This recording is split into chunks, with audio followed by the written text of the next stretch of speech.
writing clean SQL code. Open any SQL book, view lectures on YouTube for SQL or in other resources teaching you how to write SQL. Search for tips over the web on how to write SQL. Read blog posts on how to write SQL. What you will find in 99.999% of the times is that they will teach you how to write complex SQL, sophisticated SQL, smart SQL, how to mess with joins, what's the differences between the different joins, what are window-based functions, how do you find the first item inside a table. What you will not find, however, is how to write clean SQL, one which is maintainable. Therefore, I'm coming up with this episode, which is my learnings on how to write good, clean SQL. The thing is this. We have the software engineering industry where we have already learned how to write clean code. We know the importance of variable namings. We actually had like tens of years of debates on variable names. We had many debates on whether functions should be small or big, one page, do a single thing. And we, in general, know how to structure very well standard code, such as Java code. We have dependency injections.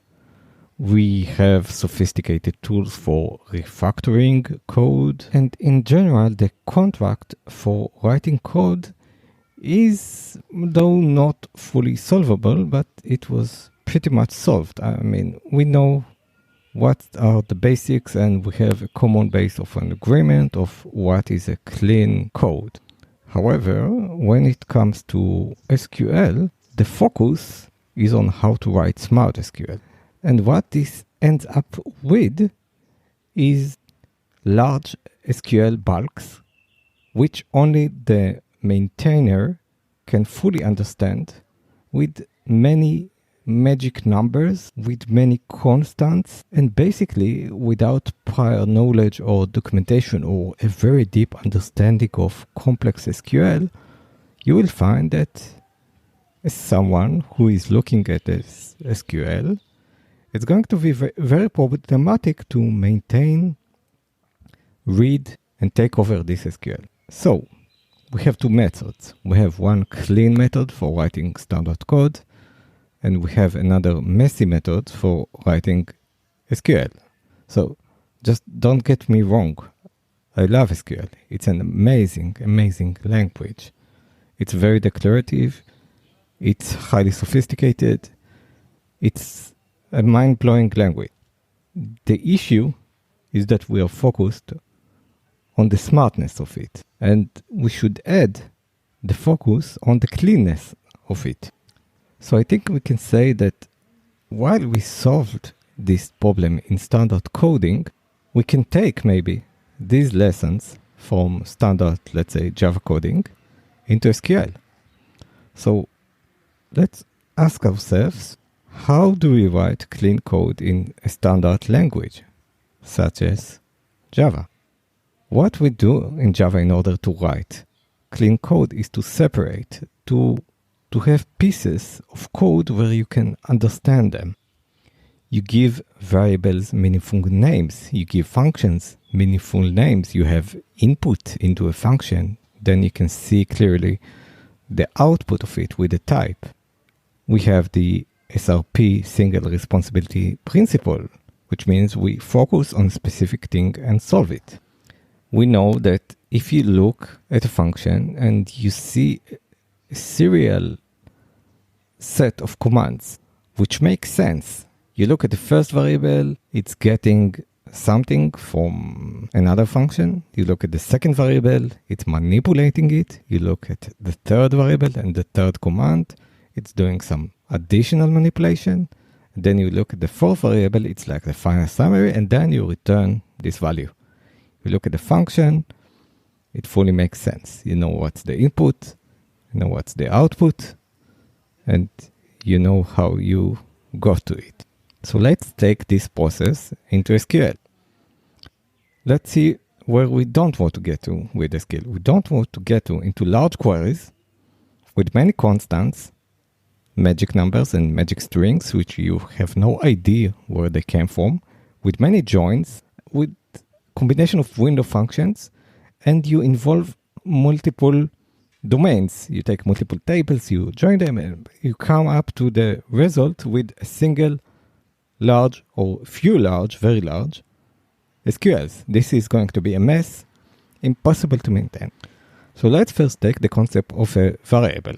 Concept of a variable means we do a call and we get a return value. How can we do this with SQL? We can accomplish this with a temp table. So instead of calling a function which returns a value, we're going to create a temp table or a permanent table. The table name is going to be our variable name. So give it a meaningful name. You do the select on this table. You filter out the items, let's say by dates. You take the result and you give it a meaningful variable name. This is the new temp table variable name. Okay. Then you need to take some other data. So again, we're going to create a temp table, do a small SQL. If we have a window function for this temp table, we use the window function. If we have a minor join, we do this minor join that we must do. If we need to filter by something that we must filter. Okay, because if you don't really have to filter by something, in these temp tables, I would prefer not to filter by it. Because in this way, this would assist debuggability. If you're doing all the filters in a single query, and then you find that something is strange, how would you possibly know at which point did the filter go wrong? So it's better not to filter, to create a temp table, which would contain even more rows than needed, of course, as much as you can, right? And then for each such temp table, you give a meaningful variable name, and you now have, lo and behold, a set of temp tables, each of which is like a variable in Java code, which contains some data. And then we want to do the final aggregation and to return the value from the function to the user. So then we take another SQL and another temp table with the whole purpose of doing the joins in between the above temp tables that we created. So we take the last table, we give it a meaningful table name, which is like a meaningful variable name or a meaningful function. And this select would look like almost no logic. It's only going to do the inner joins and the joins in between the above variables. It's like we're taking the above variables and combining them. What did we achieve with this? We achieved an SQL where someone can look at it. He would see a list of meaningful table names, each of which is like a meaningful variable name. He would see small SQLs, not huge, large ones. Each small SQL resolved with a very clear table name. He would be able to refactor this code because he would be able to focus on a single table name and change it instead of looking at the multiple pages, single one bulk of a SQL. Actually, we can really call it HellSQL. And there is just no possibility to refactor or to clean it because so if you have these smaller SQLs, you can take one of them, you can test it, you can see what the result is. You can maybe write a task in SQL that would result one if you pass and result into a new table name, which you could call test 0 if the test fails. So we are even getting closer to unit test with SQL. We are going to have good names for our table names. So you could just look at the names of the tables without looking at the SQL. This is also important in standard programming languages where you look at the variables, you look at the function names, and without looking internally, you already understand what is going on. Because now we have both the big picture and the inner detailed picture. And both are important in order to understand the topic. Just as if you want to understand any topic, you need to move back and forth in between the larger picture and the smaller picture. And we achieved some other concepts, but they are just named, like SRP, Single Responsibility Principle, where each table is responsible for it. We got short, understandable queries. With this, of course, when I'm saying timetables, it doesn't mean that it has to be a timetable. There are different ways to achieve this. You have the select into, where you do a select and you say, I want the result to get into some table. You can use the with. If you're using PostgreSQL, then you have the with keyword.